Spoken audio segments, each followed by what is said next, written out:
So I did trace the photo because it was a good photo, and I didn't see the point of laboring over a drawing to get the likeness right. If I have a good reference photo, the artistry here comes from the interpretation and painting it in a watercolor rather than having a photograph.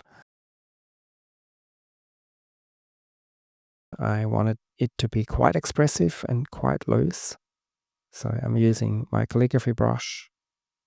I have done very photorealistic almost paintings in the past of animals, of dogs and cats and things like that, but I'm getting freer and looser as I progress in my watercolor journey. As you can see, I've almost finished the head there, and I've left some highlights. The marking is very, very important. That's almost what identifies a horse. And then I've left the bridle white. I wanted to have a little bit of highlights. At this point, dropping in some shadows into my wet and wet. And I'm using a large calligraphy brush here, which helps me avoiding a lot of detail and small brush strokes to get that free flowing feel and expressiveness.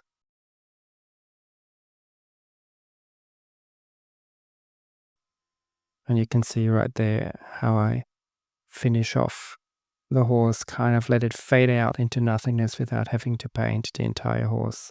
That's a bit of luck sometimes that these brush strokes turn out, but obviously the more you do it, the better they get.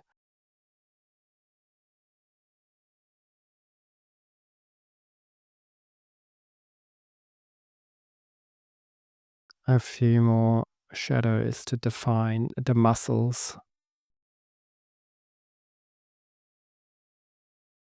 And I'm pushing down my paintbrush so that I get some hair texture in there for the mane. Another reason why I love those calligraphy brushes so much, because we can get so much texture out of them. And now I'm lifting out some of that marking there on the forehead. Here's a clean, wet brush. Moving on to the eyes. As with humans, so with animals, they are absolutely critical to get right. That's the focal point. We always look for the eyes. Now, with horses, it's not that difficult because they are pretty dark. There's not a lot of detail in the eyes. Just got to get the shape right and then leave out a highlight or pop one in with white gouache. Right, happy with the eyes for now, and then I'm moving on to the bridle. I changed my brush to a smaller calligraphy brush, getting a little bit more into the details.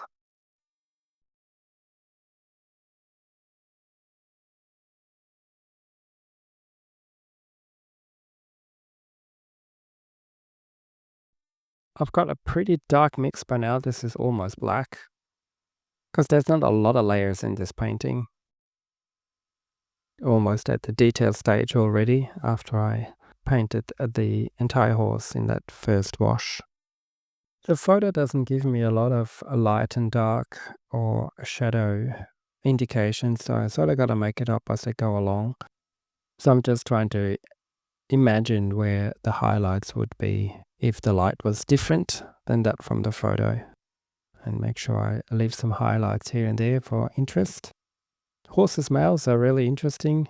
They don't have a lot of expression, but you can still get it wrong and make them either look like they're laughing or they're really bit more definition in the ears.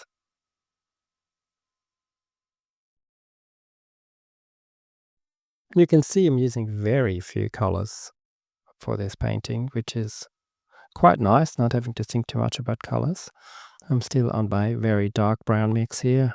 I'm now adding in some shadows into the mane, and similar to what I did with the bigger brush, I also splay the bristles to get some hair texture.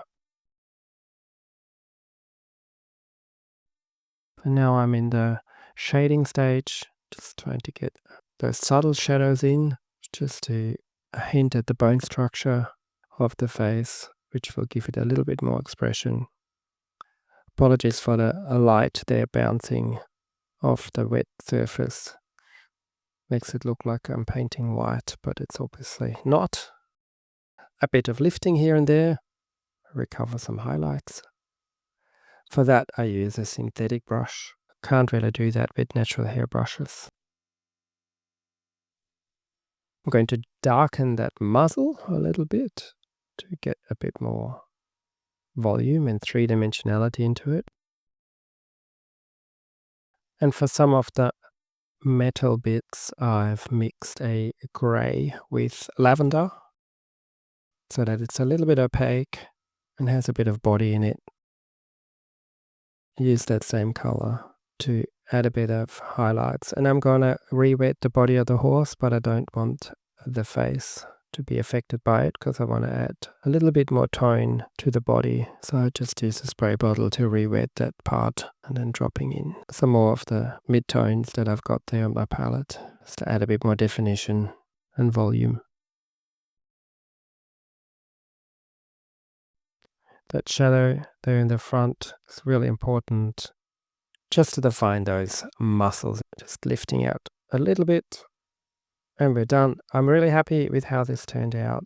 I think it's got a good balance between detail and looseness, and it's got good likeness. And I'm happy to report it was very well received by the client. Thanks for watching.